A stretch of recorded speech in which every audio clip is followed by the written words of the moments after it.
Assalamualaikum warahmatullahi wabarakatuh. Nahmaduhu wa nusalli ala rasul karim amma ba'du. Insyaallah kita lanjutkan taklim kita pagi hari ini.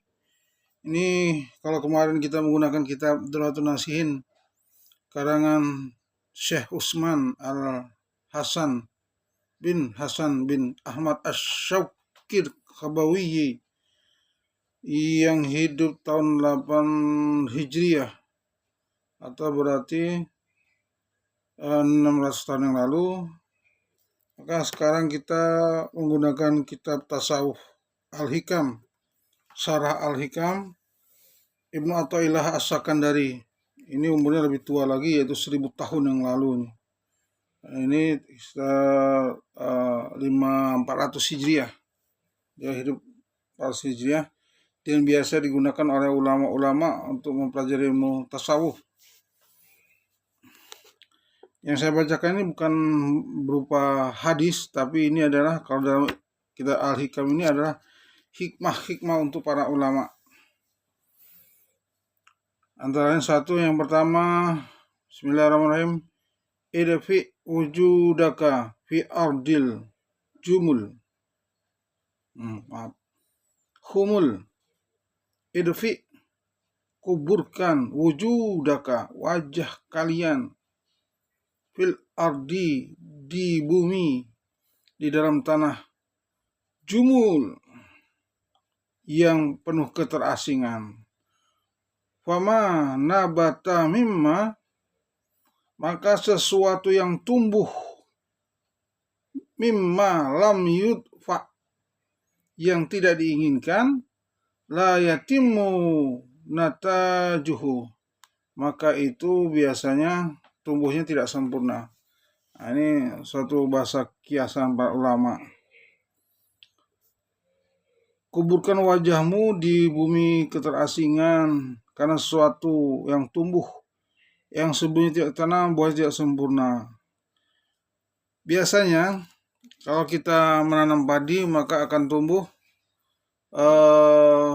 rumput. Kalau kita tanam rumput, tidak tumbuh padi. Ini maksudnya sering digunakan kata kiasan ini oleh para ulama. Kalau kita mencari dunia, maka tidak dapat akhirat.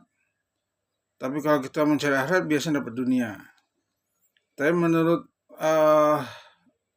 Imam Athaillah ini, walaupun kita mencari akhirat, kita dapat dunia, maka dunia yang kita dapat itu dunia yang bisa membahayakan kita kalau kita tidak hati-hati atau tidak ikhlas.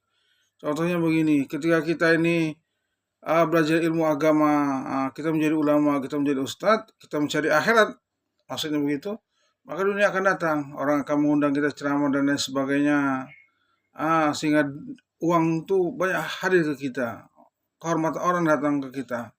Maka menurut Imam Athaillah ini itu sesuatu yang tidak bagus, artinya sesuatu yang tumbuh yang sebenarnya tidak diharapkan. Maka harus berhati-hati, karena sesuatu yang tumbuh yang tidak diharapkan biasanya tidak sempurna. Itu satu kiasan dari Imam Athaillah ini, bagaimana kita ini dalam beramalnya harus ikhlas. Datangnya kepopuleran, datangnya ketenaran, datangnya uang yang banyak, setelah kita mencari akhirat, setelah kita mencapai sesuatu yang bagus di akhirat, jadi terkenal di akhirat sebagai seorang ceramah, sebagai seorang ustadz, sebagai seorang qari, secara ilmu fikih nggak ada masalah. Nggak ada masalah, karena Nabi pernah katakan, hai Aisyah, bila kau ini mendapatkan sesuatu dari orang lain, kau ajarkan sesuatu kepada orang lain dan kau dapatkan sesuatu, maka sungguh ini ada rezeki dari Allah, rezeki min Allah. Namun kita harus hati-hati, karena hati ini yang punyanya Allah. Tapi ketika hati ini ternoda orang yang namanya iblis, itu semua dinamakan tulul amal, angan-angan kosong, panjang angan-angan. Maka ketika sudah masuk hubud dunia, cinta dunia ke dalam hati kita, maka amal-amal akhir kita menjadi rusak, menjadi tidak ikhlas. itu bahaya ketenaran, kepopuleran. Maka ketika seorang wali ini, seorang ulama besar ini datang kepada gurunya dan dia bercita menjadi seorang wali, maka dia datang kepada gurunya, "Hai Ustadz, saya ini sudah menjadi seorang ulama besar nih. Semua orang menganggap saya hebat. Kalau saya ceramah itu mungkin ratus sampai ribuan orang hadir kalau ingin mendengar ceramah saya. Ustadz, hai guru, apakah saya ini sudah menjadi seorang wali?" Maka kata gurunya ini, "Kamu tuh bukan lagi wali, kamu tuh musuh Allah. Bukan waliullah, kamu tuh musuh Allah. Kenapa? Karena orang mencintai kamu. Kalau orang mencintai kamu, maka dalam hati kamu akan muncul kebesaran makhluk, kebesaran manusia. Kamu ingin orang itu terus memujimu. Padahal harusnya kita ini ngalamnya itu pada Allah. Ngalamnya pada Allah. Supaya Allah tuh memuji kita. Bukannya manusia memuji kita. Maka kalau kamu pengen menjadi waliullah, besok kamu pagi-pagi pakai sarung, hanya tutup aurat kamu aja.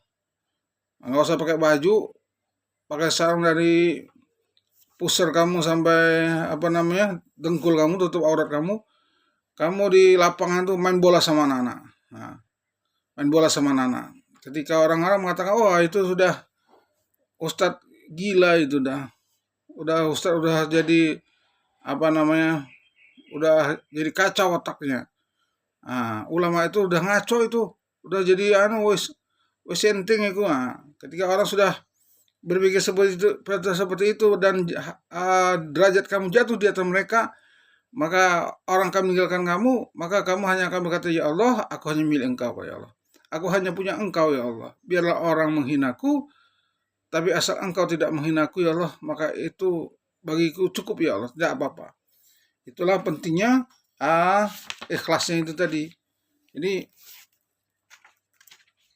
sesuatu yang tumbuh yang tidak diharapkan, walaupun tumbuhnya itu otomatis gitu ya. Seperti nanam padi, saya katakan tadi, tumbuh mungkin kangkung dan lain sebagainya, maka itu tetap saja itu sesuatu yang itu tidak bagus, tidak sempurna. Kalaupun dia gulma, maka harus dibuang. Kalau dia mungkin harus sayuran, ya kita ambil dan kita buang karena akan mengganggu tanaman yang kita tanam. Itu maksudnya begitu. Menurut kata-kata Imam Athaillah ini, "Itfi wujudaka," tenggelamkan wajah-wajah kalian, ardil jumul, dalam bumi keterasingan. Wa ma nabata mimma lam yudfa la yatimmu natajuh. Sesuatu yang ditanam yang sebelumnya tidak ditanam, maka ini biasanya itu tumbuh tidak sempurna. Itu juga berkenaan ini dengan uzlah, keterasingan kita asingkan itu maksudnya juga uzlah, mengasingkan diri. Ini di dalam hikmah yang ke-12 ini dikatakan oleh beliau juga, "Ma nafa'al qalba syai'un mislul uzlata yadkhulu biha maida fikaratin." Ma nafa'al qalba, maka tidak satu lebih memberi manfaat kepada hati syai', sama sekali tidak akan bermanfaat kepada hati, mislul uzlah, semisal, seumpama uzlah, mengasingkan diri hanya untuk bertafakur kepada Allah. Yadkhulu biha maida fikratin. Dengan ia memasuki suatu lapangan yang sangat luas, maksudnya tenggelam dalam tafakur, berpikir. Maka dalam kitab ini juga disebutkan ada suatu hadis, "Tafakkar sa'at khair min sab'ina aw sittina aw sab'ina sanatan." Kitab translasi juga ada disebutkan begitu. Berpikir sesaat itu, maka itu lebih baik daripada ibadah sittina 60 au sab'ina 70 tahun, sanatan 70 tahun. Ini adalah manfaat uzlah. Uzlah itu kita mengasingkan diri manusia karena takut kita berbuat dosa atau berbuat maksiat, atau hati kita rusak oleh manusia. Ini pernah dilakukan oleh Imam Ghazali rahmatullah alaih, ketika beliau ini sudah umur di atas 50 tahun, beliau ini wafat umur 53 tahun kalau nggak salah. Ya, maka beliau setelah umur 50 tahun itu beliau mengadakan uzlah di atas menara putih di Yordan ya, Yordan. Beliau hanya takut kepada Allah. Ketika waktunya sholat tiba, maka beliau turun dan sholat berjamaah. Kalau ada orang datang, maka dia sampaikan. Kenapa? Karena dia ini untuk menjaga hatinya. Uzlah itu mengasihkan diri manusia supaya menjaga hatinya, supaya hatinya ini tidak rusak. Karena kalau orang pintar tuh ngeliat orang melakukan sesuatu yang salah, gitu, orang bodoh melakukan salah, pasti hatinya langsung terbesit, wah kok begini, ingin menegur. Ketika menegur orang bodoh, masih orang bodoh itu demi orang awam, pasti dia bisa akan tersinggung, dia akan marah dan sebagainya. Sedangkan kalau kita tidak menegurnya, maka kita merasa diri kita berdosa. Begitulah manfaat daripada uzlah. Apalagi dari uzlah dari maksiat, suatu yang sudah penuh dengan maksiat, suatu tempat dan lain sebagainya. Maka kalau kita tidak buru-buru uzlah, maka nanti rusak hati kita. Rusak amal kita, ujungnya berbuat sesuatu yang sebenarnya tidak baik.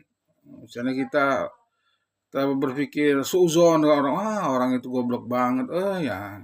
Atau aduh, kiai ustadz kok ngomongin kayak gitu. Nah, akhirnya rusak hati kita akhirnya berbuat maksiat dalam hati kita. Kemudian yang terakhir ada sebuah hikmah lagi. Di hikmah yang ke-13, kaifa yusriku qalbun suwarul akwan tabi'antum fi mir'ah. Bagaimana mungkin matahari akan terbit sementara gambar dunia masih terkikis dalam cermin hatinya. Atau kaifa yarhulu ilallah wa huwa muqabbalun bisyahwat.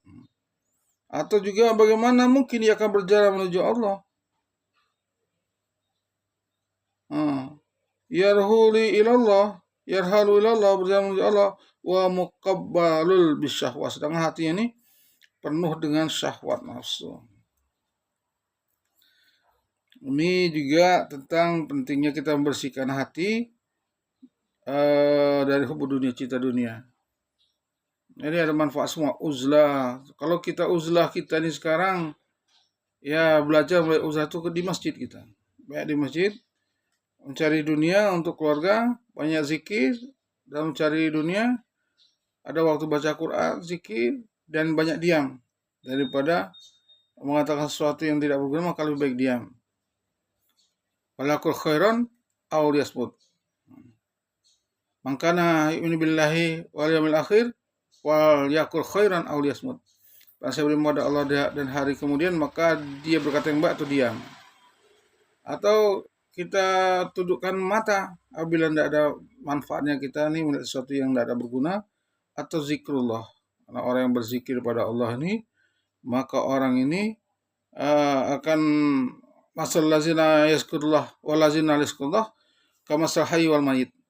Permisalan orang yang tidak zikir dan orang yang berzikir, maka ibarat orang hidup dan mati.